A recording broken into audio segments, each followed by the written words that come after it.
Everybody shout, praise the Lord!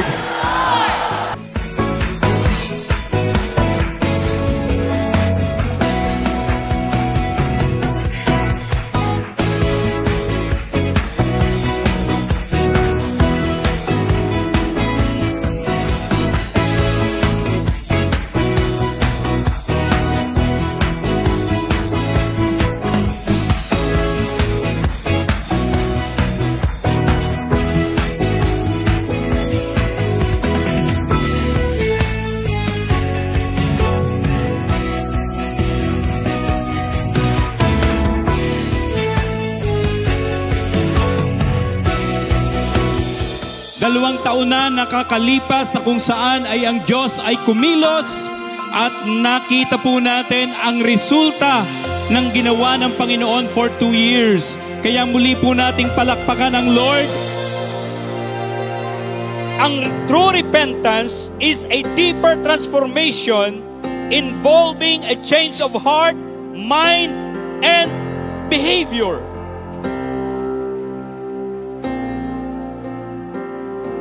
If my people who are called by my name will humble themselves and pray and seek my face and turn from their wicked ways, then I will hear from heaven, I will forgive your sins, and I will heal your land.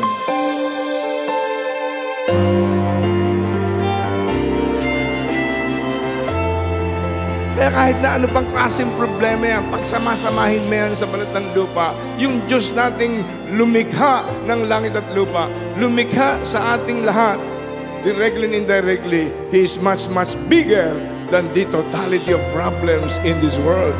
Tapat sa pangako mo, tapat sa dalangin ko, tapat sa iyong lingkod, na kailanman di mo binigo, tapat sa iyong salita, puno ng mga himala. Jesus, ika'y tapat, kailan pa man. Hindi natutulog ang Diyos.